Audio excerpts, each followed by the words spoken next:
was your half hour? If you want to tell me, you don't know. Huh? If you want to tell me, you don't know. Where did my tell is there. Yeah. Hold on 1 second. It was good. Good visiting.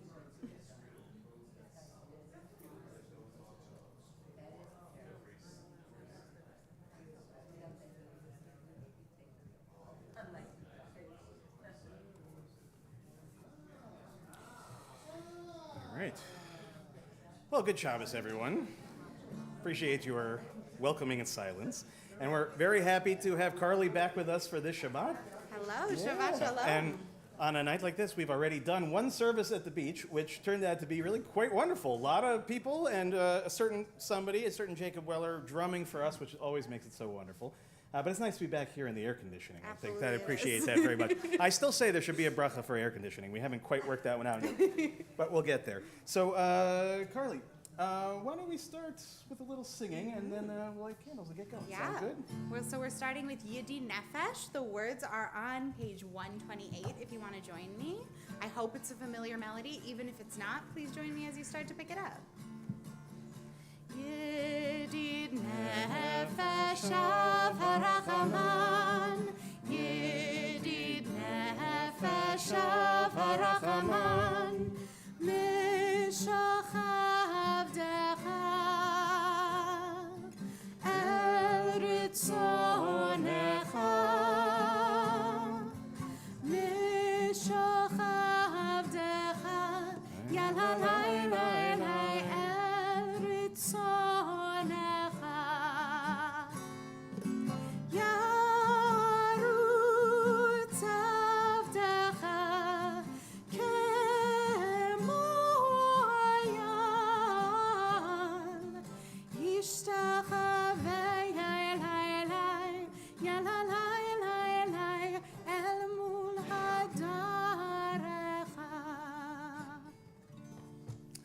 And Shabbat Shalom to everyone. It's my honor to welcome up Ellen Ruby, who's going to light and bless our Shabbat candles. And as she comes up, why don't everybody turn to the people around you, wish each other a Shabbat Shalom, especially if you see a face you don't recognize. Be courageous. Ask names. You know, you can wave from the back, too. We can wave to each other. We can wave to our friends at home. All right. Now, Ellen, I've learned one thing about these.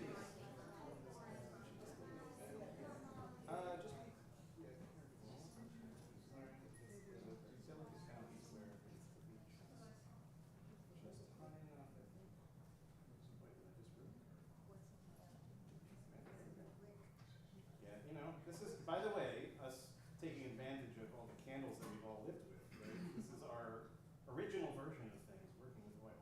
It's that much more beautiful. Is that a skill set for people? Absolutely. That was a fifth-year class at HUC. Haven't gotten As there you see, I yet. didn't do terribly well, but they passed me. I'll do this. You're here. I am here, you know. That may be a comment on you guys, you know. That's it. Oh, let's see. Have faith, people. Have faith.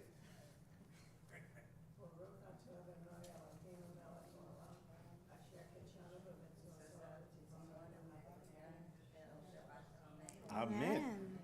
Good Shabbos to you, Ellen. Thank you so much for blessing our Shabbat candles. Okay, and we're going to turn now to begin Kabbalat Shabbat together on page 130. Lechun heranena, lechun heranena, lechun heranena, l'Adonai. Lechun heranena, lechun heranena, lechun heranena, l'Adonai. Naria, naria, letzur yishenu, nekad mafanav v'todah. Naria, naria, litzur yishenu, bismirot naria lo. Lechun heranena, lechun heranena, lechun heranena, l'Adonai. Lechun heranena, lechun heranena, lechun heranena, l'Adonai. Turn now to page 131. Shiru l'Adonai kol haaretz. Shiru l'Adonai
turn now to page 132, Or Zarua, which is towards the very bottom of the page in Hebrew.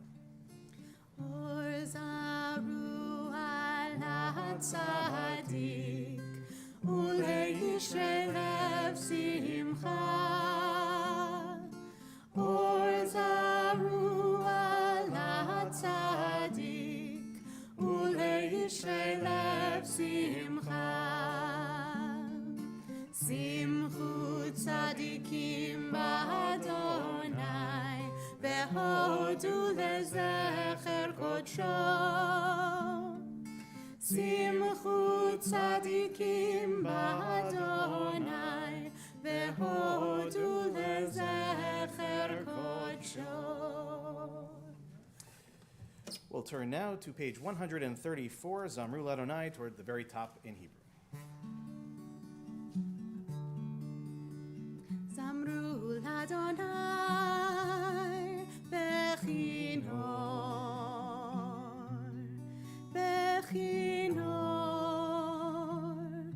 v'kol zimra.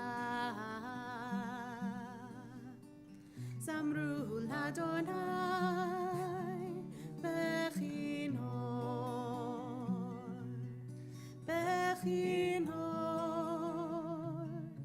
v'kol zimra.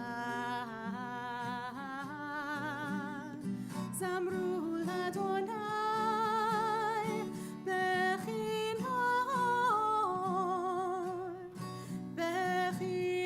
v'kol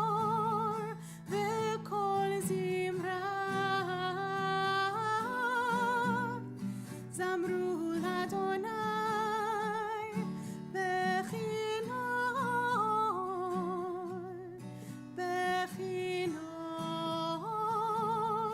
v'kol zimra.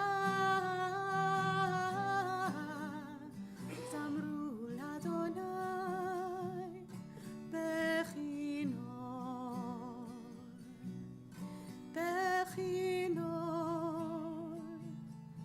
v'kol zimra. We'll turn now to Romamu, the last Hebrew paragraph on page 135, again just in the middle of the page, page 135. Romemu Adonai Eloheinu ve'ishtachavu lechar kodsho. Romemu Adonai Eloheinu ve'ishtachavu lechar kodsho. Ki kadosh Adonai Eloheinu romemu. Ki kadosh Adonai Eloheinu romemu. Romemu Adonai Eloheinu ve'ishtachavu lechar kodsho. Romemu Adonai Eloheinu ve'ishtachavu lechar kodsho. And we'll turn now to the 29th Psalm on page 136, again page 136. Mizmor David, havu l'Adonai b'nei Elim, havu l'Adonai kavod va'oz, havu l'Adonai kevod shemo, ishtachavu l'Adonai b'hadrat kodesh, kol Adonai al hamayim el hakavod hirim, Adonai al mayim rabim, kol Adonai ba'koach yailai, kol Adonai be'adar, kol Adonai shover arazim, vayishaber Adonai et arzei halvanon, vayarkidem kemo egel, Levanon ve'Sirion, kemo ben re'eh.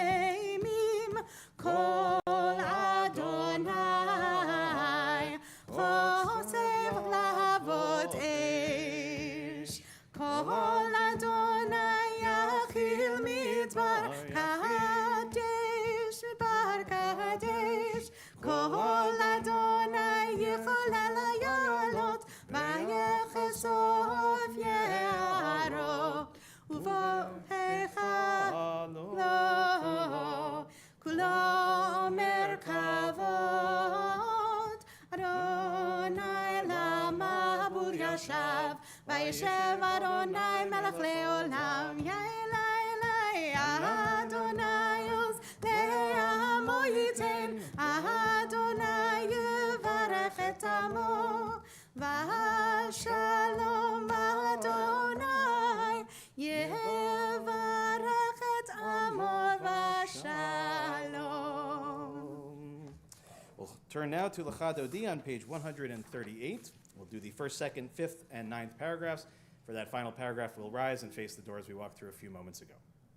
Lecha Dodi likrat kala b'nei Shabbat nekabela. Lecha Dodi likrat kala b'nei Shabbat nekabela. Shamor v'zachor b'diborecha tishmi'anu. Elcha meyuchat Adonai echad u'shmo echad l'shem ultiferet v'litchila. Lecha Dodi likrat kala b'nei Shabbat nekabela. Lecha Dodi likrat kala b'nei Shabbat nekabela. Likrat Shabbat lechu v'nalcha ki mekor haberacha merosh mikedem nesucha sof maaseh v'machshavat tchila. Lecha Dodi likrat kala b'nei Shabbat nekabela. Lecha Dodi likrat kala b'nei Shabbat nekabela. Hitoreri, hitoreri ki va'orech. Kumi uri, uri, uri. Shir daberi kevod Adonai. Alayich nigla. Lecha Dodi likrat kala b'nei Shabbat nekabela. Lecha Dodi likrat kala b'nei Shabbat nekabela. Boi v'shalom atarat ba'ala gam b'simcha u'v'tzola toch emunei am segula. Boi chala, boi chala. Lecha Dodi likrat kala b'nei Shabbat nekabela. Lecha Dodi likrat kala b'nei Shabbat nekabela. Yalai lai lai lai lai, yalai lai lai lai lai, yalai lai lai, yala la la la, yalai la la la la, yalai la la la la, yalai lai lai, yalai lai lai lai. Okay, please be seated. For a second, I thought David was going to dance, you know. And then I thought Should've Mashiach kept might be going. coming, but I, you know. I mean, well.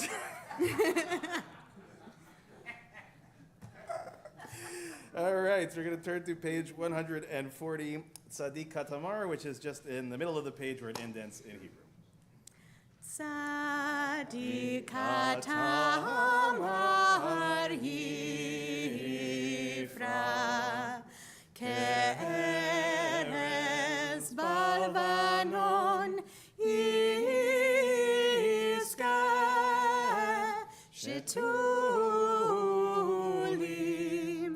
Beveit Adonai Bechatzrot Eloheinu Yafrichu Od Yenuvun Beseva Deshenim Veranaim Iyu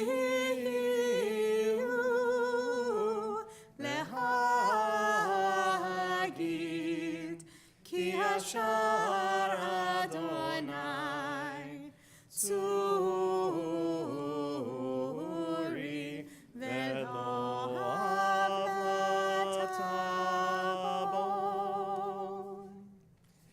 So tonight we're going to add something we've not done before, but has actually been a challenge that I've put before I think every other student cantor, is to find something musical we can do for the 93rd Psalm. And so Carly, being Carly, actually has an answer to that, so we're going to try it out tonight and see how we do. I do. So this is a piece, it's called Mikolot Mayim Rabim, and if you go to the third paragraph, the long paragraph of Psalm 93, it is 4 lines down. So we'll sing about the voices of many waters. So I just want to draw the connection for those of you who were with us for Shabbat by the Bay, or if that's something you could be enticed to do. This was a piece that was written in Israel and very much like sung in Tel Aviv on the beach. So that's the image we have with this one. It's very repetitive. So once you kind of hear how it goes, I invite you to join me. Mikolot Mayim Rabim Adirim Mishpereyam Mikolot Mayim Rabim Adirim Mishpereyam Mikolot Mayim Rabim Adirim Mishpereyam Mikolot Mayim Rabim Adirim Mishpereyam. Part 2. Adir b'marom Adonai Adir b'marom Adonai Adir b'marom Adonai Adir b'marom Adonai Mikolot Mayim Rabim Adirim Mishpereyam Mikolot Mayim Rabim Adirim Mishpereyam Adir b'marom Adonai Adir b'marom Adonai Adir b'marom Adonai Adir b'marom Adonai. I love that. I don't think I'm going to attempt it without you, though. I don't know if I could hit Well, I the need a high notes drummer. like Can we that. get Jacob Well, we're back? going to get Jacob back for the next one. That's really very good with drums.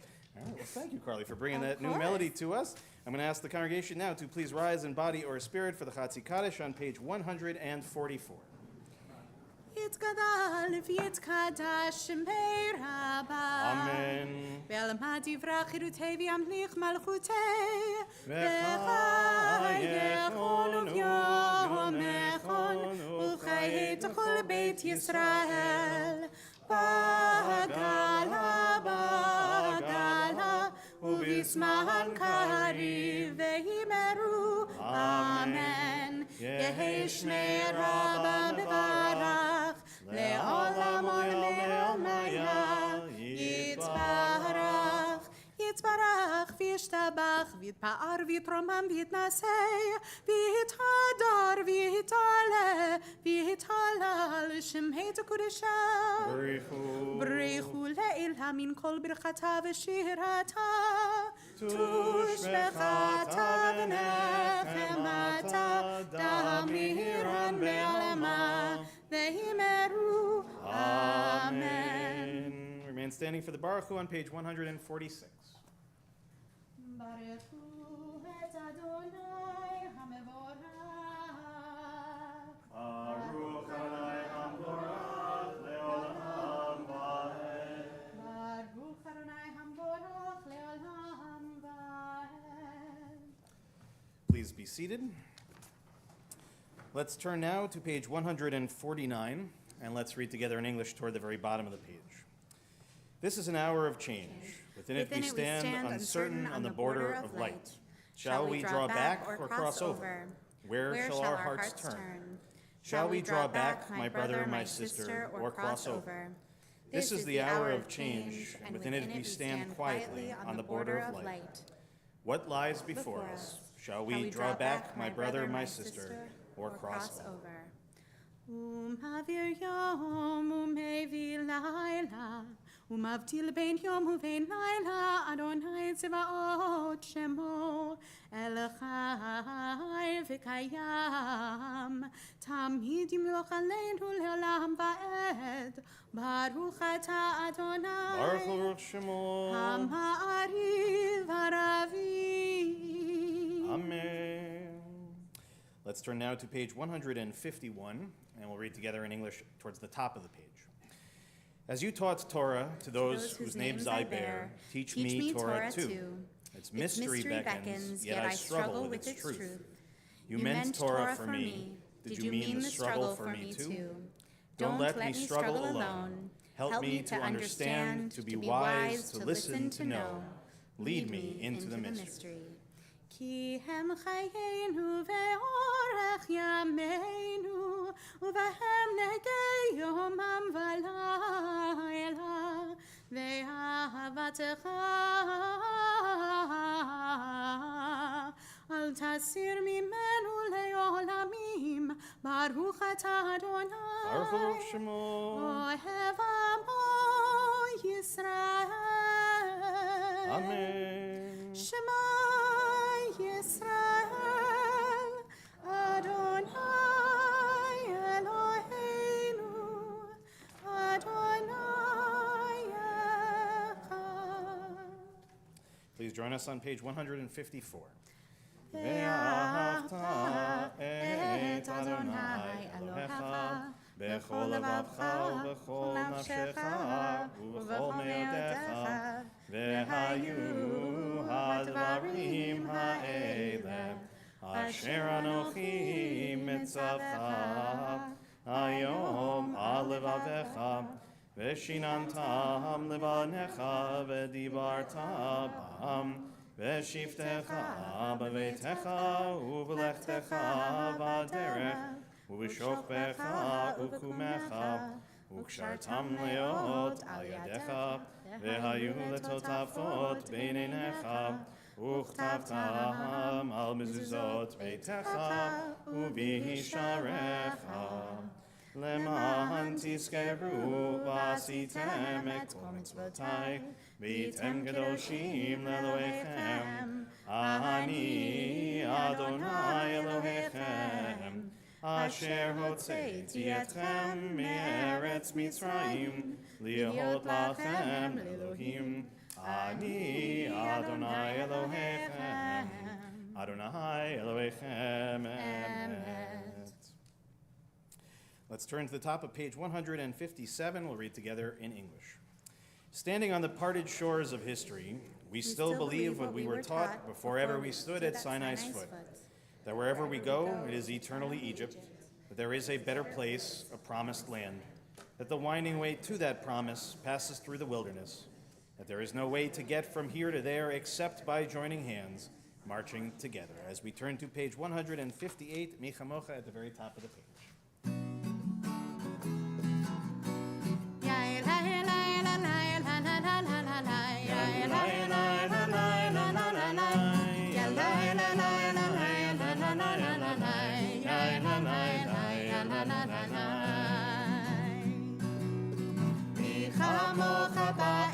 Adonai, mi kamocha neta b'kodesh, nora tehilot osei felet, nora tehilot osei felet. Malchutecha rahu v'necha v'keim lifnei Moshe u'Miriam, ze'elianu ve'amru, ze'elianu ve'amru. Adonai yimloch le'olam va'ed, Adonai yimloch le'olam va'ed. ונאמר כיפת אדוני את יעקב, וגאלו מיד חזק ממנו. ברוך אתה אדוני, Baruch Shemo. גאל ישראל. Amen. We turn now to the top of page 161. Let there be love and understanding among us. Let peace and friendship be our shelter from life life's storms. Let there be love and understanding among us. Let peace and friendship be our shelter from life's storms. Hashkivenu Adonai Eloheinu, Hashkivenu Leshalom. Let there be love. Let there be love and understanding among us.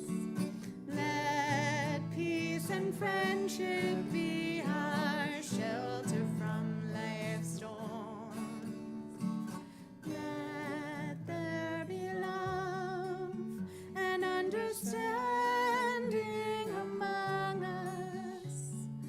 Let peace and friendship be our shelter from life's storms. We'll turn now to Vishamru, the very, very top of page 162. Again, page 162. ושמרו בני ישראל את השבת, לעשות את השבת לדורתם ברית עולם. ושמרו בני ישראל את השבת, לעשות את השבת לדורתם ברית עולם. ביני ובין בני ישראל, אותי לעולם. ושמרו בני ישראל את השבת, לעשות את השבת לדורתם ברית עולם. כי ששת ימים עשה אדוני את השמיים ואת הארץ. ושמרו בני ישראל את השבת, לעשות את השבת לדורתם ברית עולם.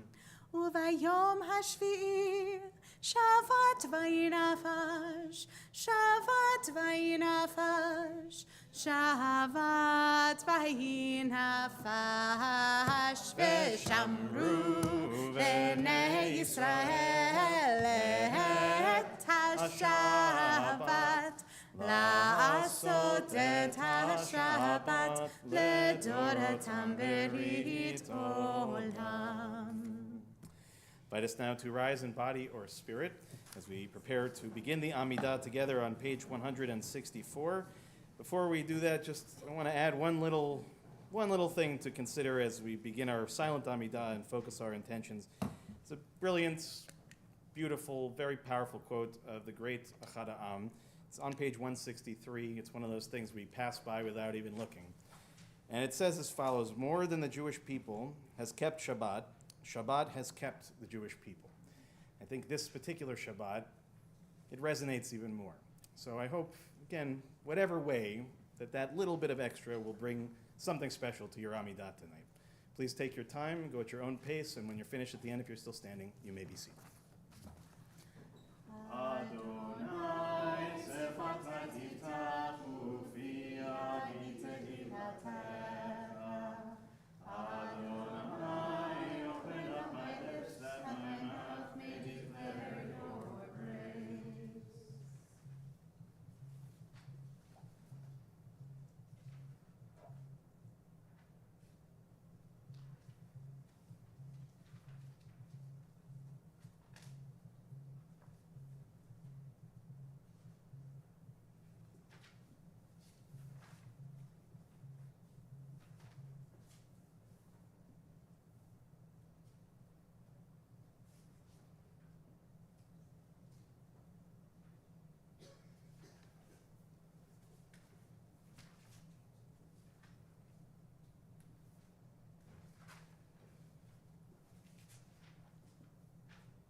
עושה שלום במרומיו,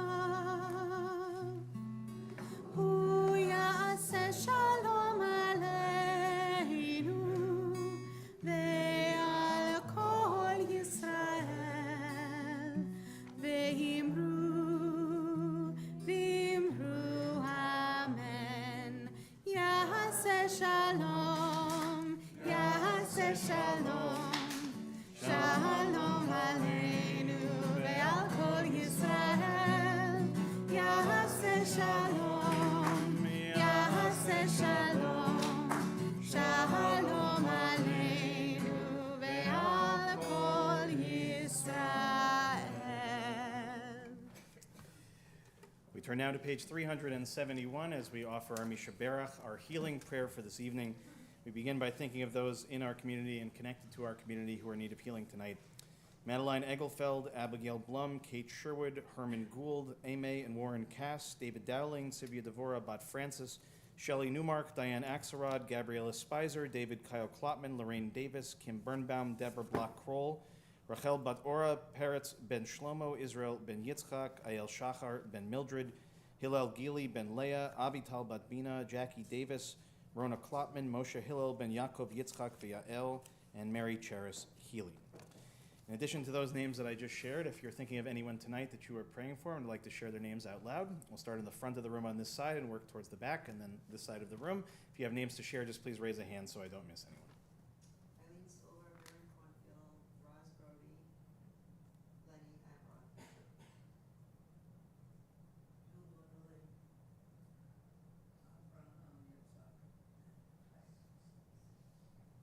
Joe Manuel, Jackie. I guess Kimberly Espinosa, Linda Hennessy, Joey Mahmood, John Tucker. Michael Sidrum.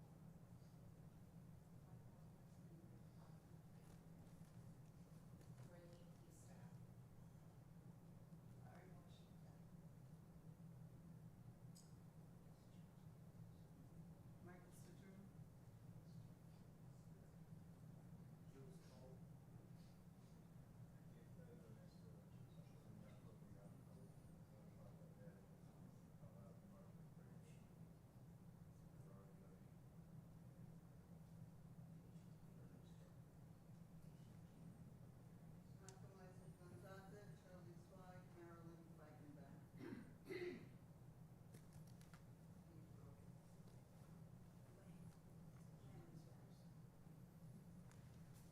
Of course, we invite our friends watching at home to add the names of your loved ones as well. We'll join together in the Mishaberach in the middle of page 371.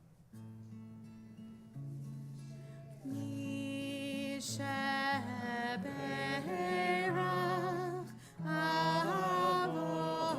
Avotenu Mekor habracha Leimotenu. May the source of strength who bless the ones before us, help us find the courage to make our lives a blessing, and let us say, Amen. Mishaberach imotenu mekor abraham lavotenu. Bless those in need of healing with refuah shlema, the renewal of body, the renewal of spirit, and let us say, Amen.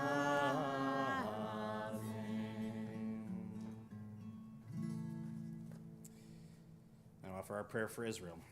Tzur Yisrael v'goalo, rock and redeemer of Israel. Bless the state of Israel, the nodding of our redemption.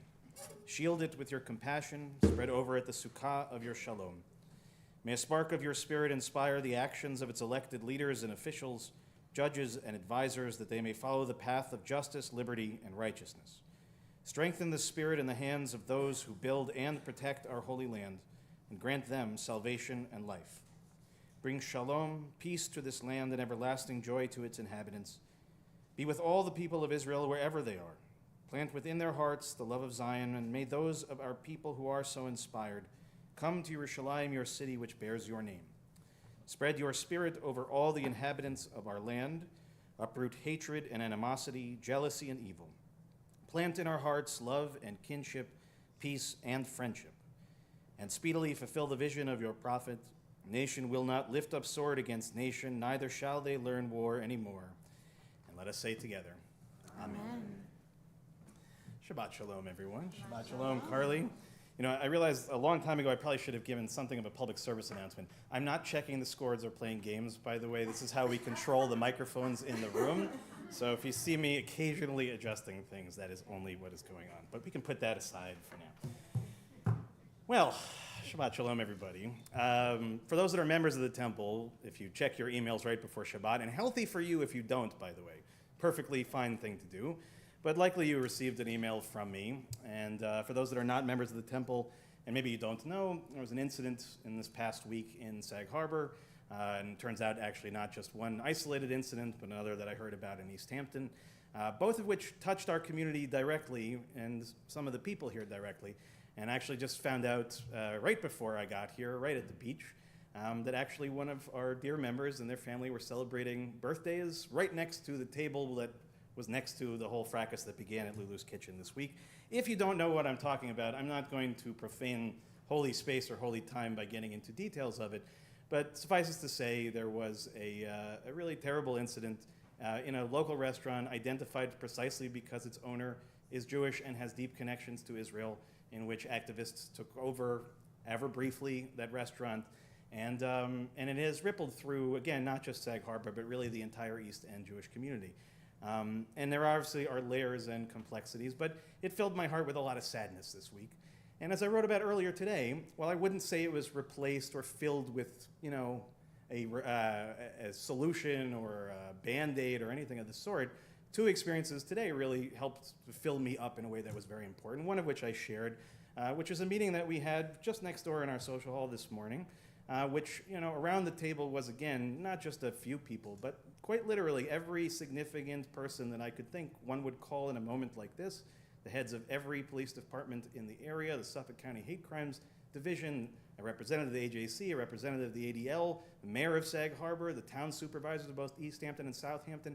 And I list these names not to, you know, in any way sort of show off or say that names will solve problems, but more as, I think, an essential point to make, especially when we are in such a scary kind of place in the world, a place where many of us think, again, about the worst moments in our history.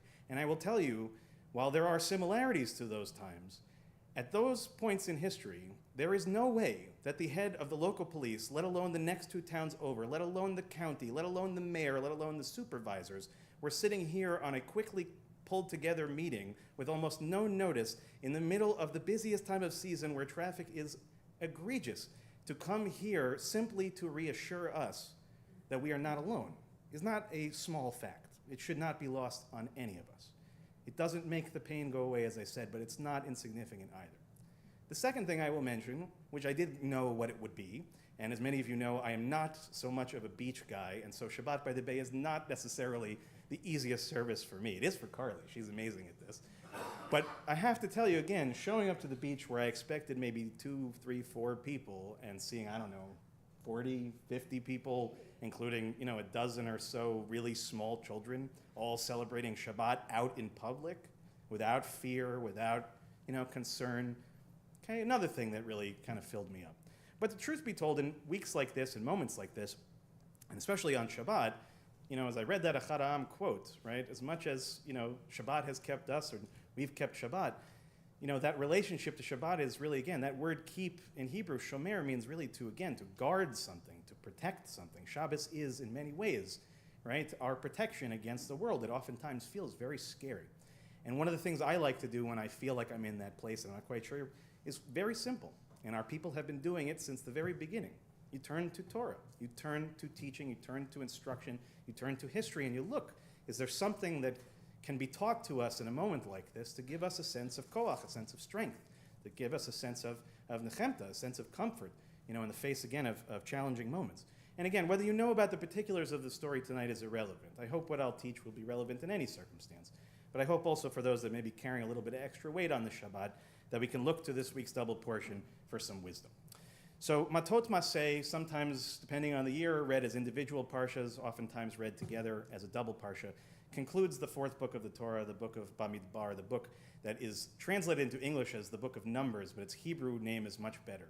It refers to being in the wilderness. And that is the story of our ancestors up to this point, not just in a literal sense. Yes, they are wandering around in the Sinai desert, but more than that, they are wandering. They're trying to figure out who they are, and they are making a lot of mistakes along the way.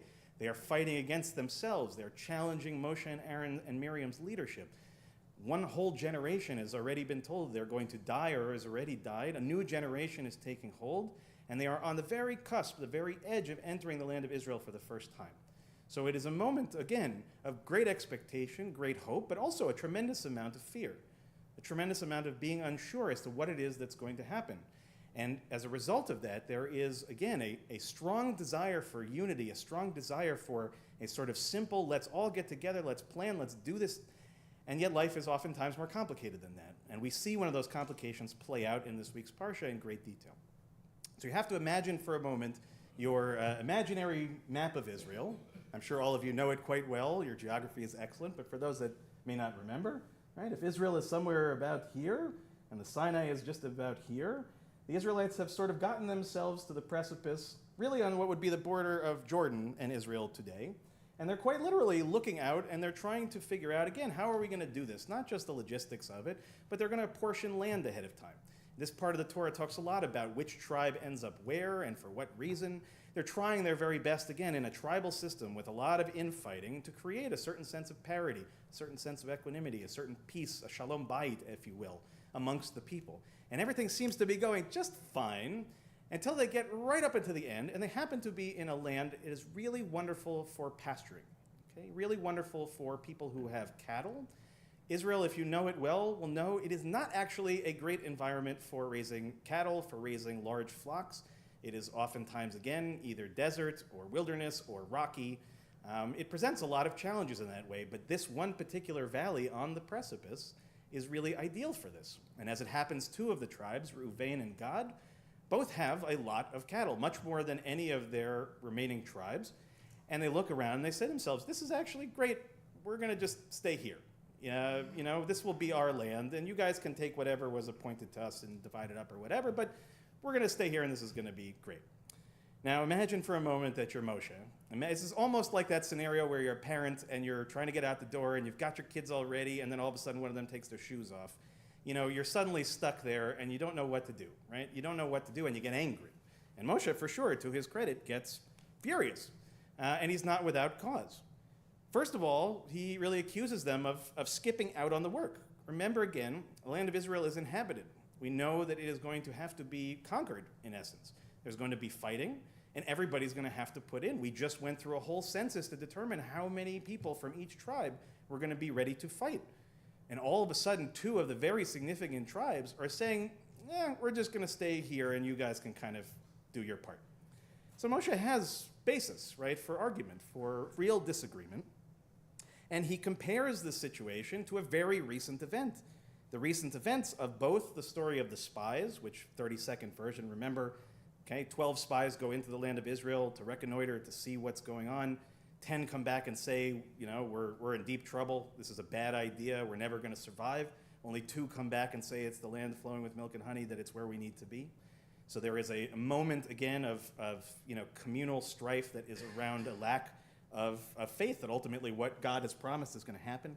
And then more recently, the rebellion of Korach, the rebellion of, again, a very significant leader of the Levite tribe against Moshe and Aaron's leadership, in which the people, again, come this close to complete destruction, in which thousands of people die, right? So he's saying basically, what? If you guys do this, you are essentially no different than the spies, no different than Korach. You are sowing the seeds of rebellion. You are turning on your brothers. And he reminds them, as a result of all of these misbehaviors, the previous generation was punished by saying, you're not even going to enter the land of Israel. You're going to die in the desert, and the next generation will have to do it because you guys really, in effect, can't handle it. You are so divided against each other. And he warns essentially that the same exact fate is going to befall these people if they do, in fact, what they say and stay behind. Now, this is one of those scenarios, and I will tell you, the Torah has way more conflict than resolving of conflict, to be entirely frank. There was a lot of violence in the Torah. There was a lot of destruction. There was a lot of real pain and suffering. And there were oftentimes things that basically never get resolved and even perpetuate for future generations. But there are core moments in which we see a different route, a route of what we would define in modern terms as conflict resolution. I only learned about that phrase because my older brother Jonah, before going to rabbinical school, received his, at that point, first master's in conflict resolution from George Mason. And realizing now how much I wish I had taken that exact same series of courses before I became a rabbi, I'm really shooting from the hip. At least he's got something on the wall to benefit him. But in this case, we see something of a remarkable turn. Easily could have imagined a parallel universe in which the tribes of Reuven and Gad tell their soldiers to grab their shields and spears and to fight their brethren, right? To do exactly what they say, to stay where they are, and forget this Amcha business, forget the unity business. We're going to take care of ourselves. Okay, but we see something different. Instead, they think rather creatively, and they say, well, we're not really willing to give up on our position. We know that this is the right place for us, not just for our own sake, but for the sake actually of everybody.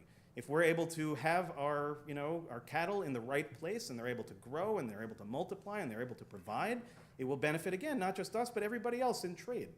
So we know that this is the right place for us. But we also understand and acknowledge that one of the things especially that Moshe says is legitimate. You're absolutely correct, right? Fighting does need to happen, and we don't want to leave our brethren to have to fight alone. That doesn't feel right to us either. So we're going to offer something of a compromise, and we're going to say the following. We will send our troops, and Moshe insists that they won't just be troops, they will be the vanguard. They will be the first soldiers to fight. They'll have an opportunity first to build homestead for their families. They will leave behind a certain defensive retinue to protect them. And then they will send their best soldiers, again, to fight at the very front lines. And after all the fighting is done, those soldiers who remain will be able to return to their homes, and they will continue on in peace. Now, in this story, right, again, is a remarkable example of what could have been a disaster that in the end was resolved.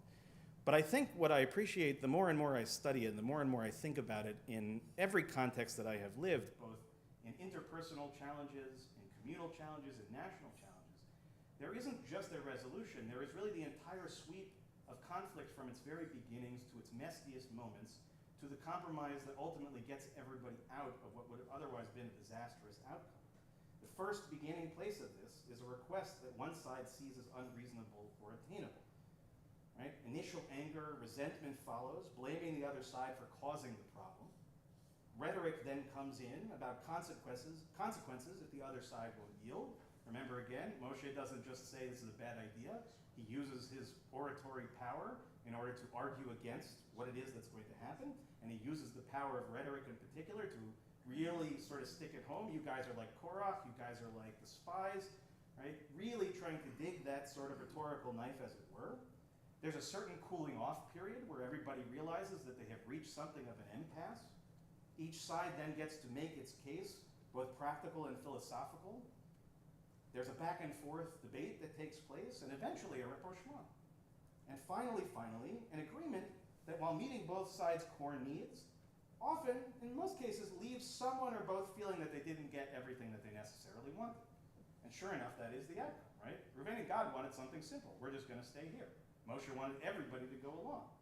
In the end, neither of those things happen, but there is, again, something of a rather remarkable understanding that emerges from what we might think an impossible state, in which, again, if you stop the story at a certain point and you say, choose your own adventure, you can go this way or you can go that way. 90% of the time with human beings, we take the route of destruction. We take the route of, I need to be right. I need to get everything that I want, and if I don't, I'm not going to capitulate, because to capitulate would show weakness. You show the other side that they have something valid. And so instead, right, what do we do most of the time? We plant our feet in the ground, and we refuse to move. And therefore, most conflict doesn't resolve, and most conflict, in fact, perpetuates sometimes over generations. And I'm not talking only about contemporary issues or warfare between nations. Think about how many of you, either yourselves or somebody related to you, who still has a grudge like the Hatfields and the McCoys 60 years after some mishigas that happened that people can't even remember the details about. But what they can remember is the emotional feeling about it. They can remember the anger. They can remember, as we talked about at the beach, the disappointment, the frustration. I asked the children, what happens if someone breaks a promise? The beginning of this parsha is about vows and oaths and how important they are. Right? The emotional response to it is valid. In most cases, when we feel wronged, we have something of a moral obligation to stand our ground and not to capitulate. But there is a delicate balance. And as I said, the Tanakh is full of all sorts of stories in which the conflict is not resolved. It is really the opposite of that. It is total destruction. It is mayhem. It is sadness. And it's therefore when we see moments like this in the Torah that we have a moral obligation to highlight them and to identify them, and in particular to try to extract some kind of meaning. Now, as I said, I don't really want to focus on what happened last week, at least not for this Shabbat. I'd like to escape from it. But as I sat down to study the Parsha this week, and as I saw this text, I realized that it has something to say to at least me, which is why I struggle so much with this kind of behavior. Now, most of you who know me well know I am the son of hippies. I grew up with parents who, most of their formative years, were sitting in, were protesting the Vietnam War, were civil rights workers. Right? They did all manner of things, some of which may even be, again, somewhat tangential to what took place this week. And I struggle internally with sort of reconciling that reality, right, of a people and a movement that I still, to this day, revere and look to for guidance, especially in really challenging moments. Right? What does it mean to overturn certain kinds of injustices in the world? Sometimes you have to do things, right? You have to go out into the world and you have to make that voice known. But that, to me, the more I think about it again, is not this. And when I wrote in that letter about Machloket L'Shem Shamayim and the opposite of it, if it was a little too small to explain the idea of what I was trying to articulate, it's that sometimes even if somebody thinks they have the best of intentions, right, and they're trying to do something to change the world, there is a point in which one has to ask, am I actually changing the world, or am I actually doing damage? Am I actually creating more division? Am I actually scaring people and instilling fear in them? Right? I can't tell you whether everything that my parents did was the right thing to do, but I can tell you demonstrably, they did not have the image in their mind of scaring people, of trying to coerce them to change their perspective, because now they have that kernel of terror in them as to whether every time I sit down in a restaurant, something like that's going to happen. Okay? It's not physical violence, but violence doesn't always have to be physical. Violence can also be something that takes place where purposeful attempts to change a person's behavior against their will. It's not resolution of conflict, it's perpetuation of conflict. It moves us further away, not closer to. And so my heart breaks on every conceivable level in moments like this, because the fear that we're all holding in some form or the other, the anger, the desperation of this, is very real. It's not something that can just be sort of rationalized away, or these are just some far-flung kooks who did it. Right? It's powerful. Our tradition teaches us that we have the potential to both change the world and destroy it. That our words can build or they can take down. What happened this week was unacceptable on so many levels. And I look to this one story, this sort of outlier in the Torah, and it seems so easy to just kind of move past it as a weird vignette. But I think it's much more powerful than that. Right? The goal in all of this, again, is not necessarily to resolve conflict by one side entirely winning and the other side entirely losing. The question is really, how can we come together and figure out a different way? But if we're going to get to that different way, it's not going to look like that. It's not going to ruin somebody's birthday party.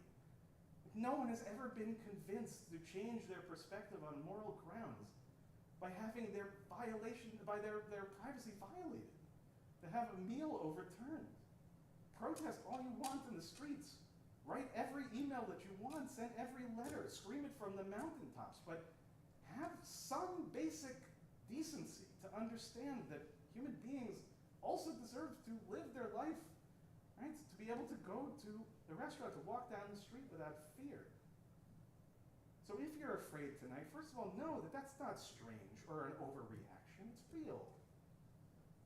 And if you're concerned that this is somehow the new normal, I can't guarantee you that it won't be, but don't live your lives on that assumption.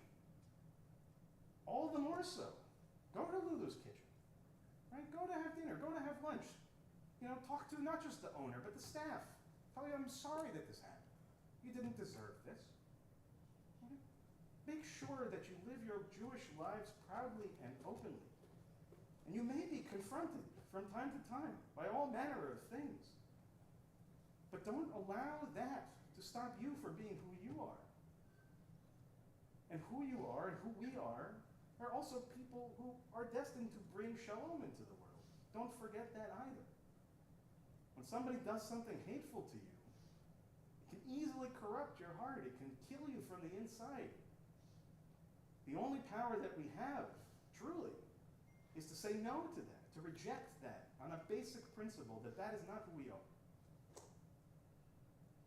I don't want to respond to this in anger, and it's why my email was not really that. Right?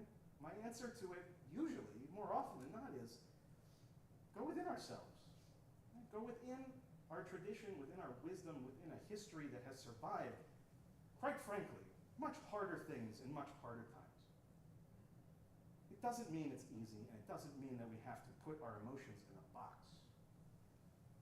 But we have to know, and we have to remember, that in our bones, in our essence, in our neshama, is a people, again, of pride, of strength, of community, and ultimately of wisdom.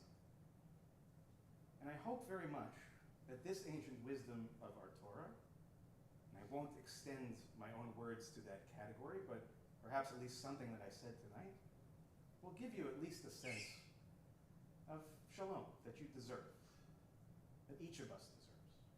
And from that little piece, that 25-hour block of time that is provided to us by our Creator each and every week, to redig the wells, to open up again that deep recess of our soul that gives us the strength, compassion, and the love to not just survive, but ultimately to thrive. Shabbat shalom. I'll invite us now to please rise as we turn to page 586 at the bottom of the page, Aleinu L'Shabbat. Aleinu L'Shabbat, L'Adon Ha'ol, L'Ateitu L'Aleotzer Breshit, Sheloho Asanu K'Rein Ha'atzot, Ve'lo Samanu K'Mitzvachot Ha'adamah, Sheloho Sanu Chelkeinu Kahem, Ve'goraleinu K'chol Hamonam, V'anachnu Bonim, U'mishacharim U'odim, Lifnei Melech Malchei Elohim, HaKadosh Baruch Hu.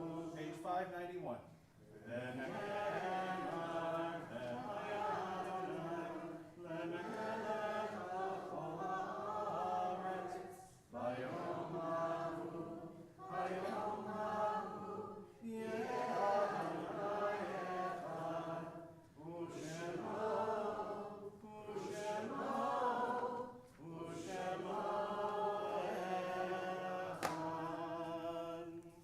Ask those in mourning, those observing yard site, to please remain standing. Everyone else can be seated at this time. We think first of those who passed in our community in recent months: Joel Berkowitz, Freddie Bernstein, Hillary Butler, Lorraine Danis, Elaine Durfee, Cantor Martin Feldman, Doris Ginsburg, Danny Horowitz, Theodore Klotman, Avram Krim, Diane Lewis, Thomas Martin, Lorna Tan, and Sue Ortor. We also marked the yard sites that occurred during the last week for David Amanoff, Luis Appel, Nathan Bitterman, Rosalind Bromberg, Lydia Gossi, Hannah Epstein, Seal Friedlander, Fred David Gorodnik, Joseph Goldberg, Sandy Goldstein, Shirley Herr, Sam Hirsch, Joel Jacobs, Rose Jaffe, Alan Kolnitsky, Laura Labatten, Esther Levine, Oscar Linden, Nancy Love, Melvin Nelson, Dr. Milton Schreiber, Stephen Shapiro, Marlise Silverberg, Edna Spinner, Henry Spitz, Moreno Harav, Rabbi Paul M. Steinberg, Joanna Susser, Nathaniel Weinstein, and Abba Weinstein. And In addition to those names that I just shared, if anyone is saying Kaddish for anyone we didn't mention, would like to mention their names?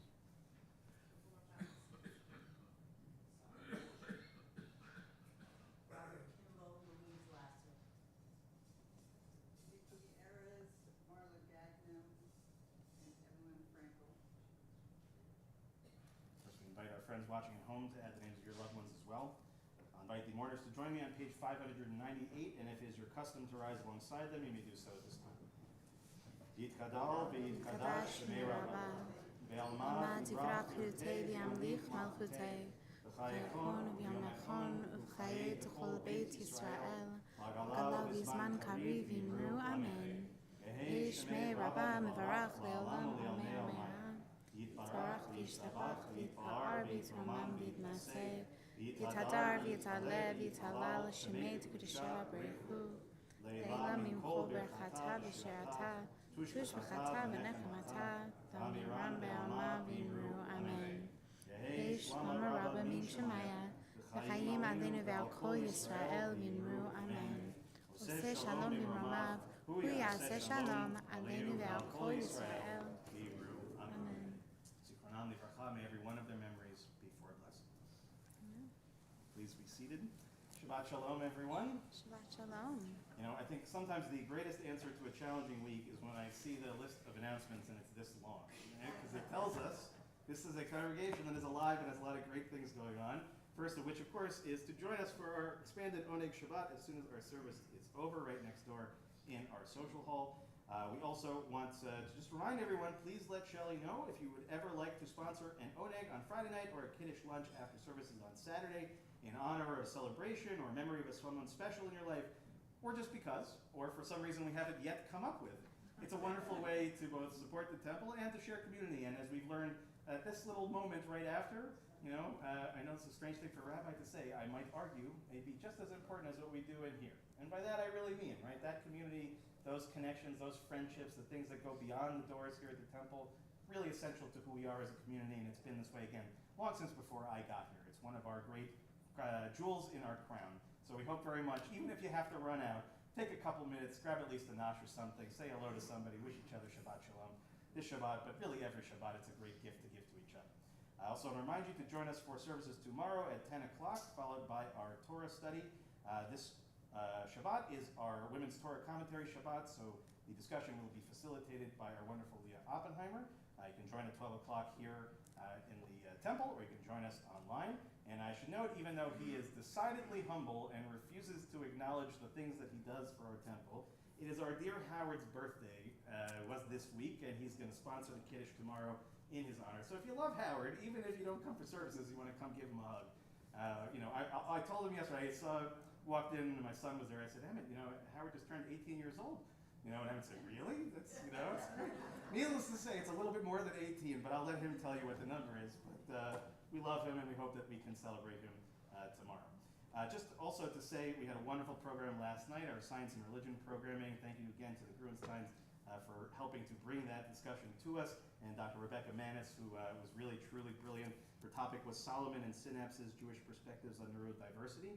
I did record it. I did not have enough time today to make that recording available, but should anybody like to watch it, I think, Nicole, that would probably be okay for us to share. We should check with Dr. Madison and make sure.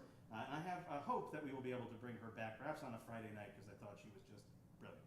So thank you again for making that happen. Just to note one thing, next week we were meant to have an author's discussion with member and friend Gilha Fish. That had to have been, that was postponed. We haven't yet determined when that will be, so there is no program this coming Thursday on July 16th. Our Harbor Havdalah sale, which is July 18th on Saturday, beginning at 7:30 promptly, and we'll talk about that. There are just a couple of spots left. We can extend it just a little bit more to fit a few more people. Obviously safety will always dictate what our end number is, but if you've been on the fence, you're not 100% sure, please contact Shelley, let her know if you want to come, and we'll do our very best to make space. Also want to remind everyone, we are really, really excited to welcome back our Rabbi Emeritus, my dear friend, my teacher, Rabbi Morris. Will be with us for all of Shabbat, the whole weekend, actually, or at least most of the weekend, July 24th, 25th, and then 26th. He'll be here to teach on Friday night and Saturday in Torah study, and then he's made a special accommodation for our men's group, which is meeting on Sundays at the end of the month. Normally at 9:30, for Leon's sake, we have to move it to 9 o'clock. I think that will be okay for our mensch. Right, we can get up earlier if we're not already up for various reasons. 9 o'clock, and we'll have a great chance to learn with him. So again, most of you in the room remember and love Rabbi Morris. Some of you may not know him. I will tell you this much. I would not be standing here talking to all of you without him. We would not be sitting in this shul in this way without him. And it's not by accident. He is one of the great rabbis of our generation. To have him here is a privilege. He's come all the way for Israel, will come all the way from Israel to be here. His family also just experienced, a real loss without his father. So this is a real time, again, to show up, even if you have some other great plans, even if you can only come for 5 minutes to give him a hug or thank him. Make an occasion to do so.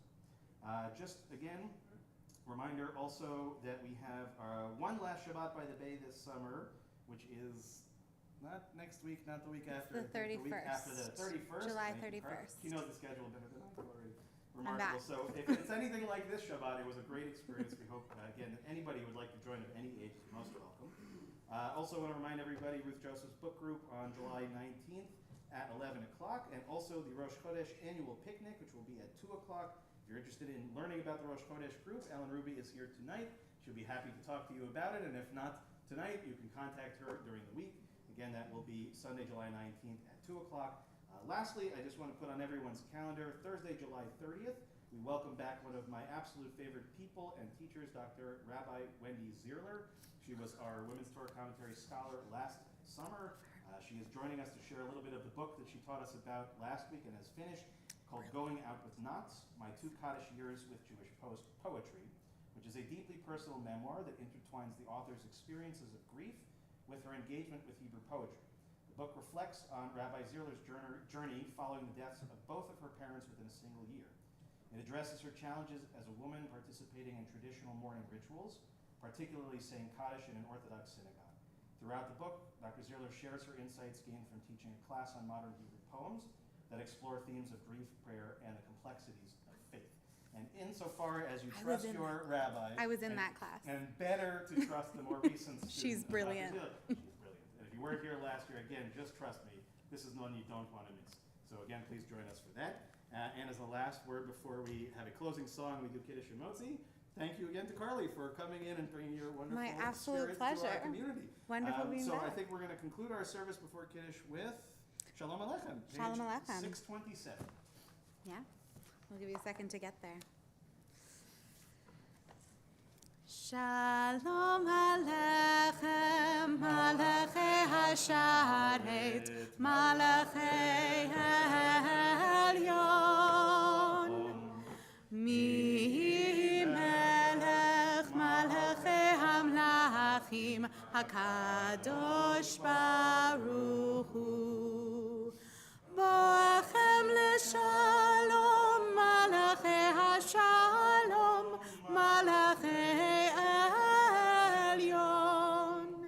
Mi Melech Malachei Hamlachim, HaKadosh Baruch Hu. Baruchuni leshalom, Malachei Hashalom, Malachei Elyon. Mi Melech Malachei Hamlachim, HaKadosh Baruch Hu. Tzedchem leshalom, Malachei Hashalom, Malachei Elyon. Mi Melech Malachei Hamlachim, HaKadosh Baruch Hu. Please rise. We turn to page 123 for Kiddush. Baruch Atah Adonai, Eloheinu melech haolam, borei peri hagafen.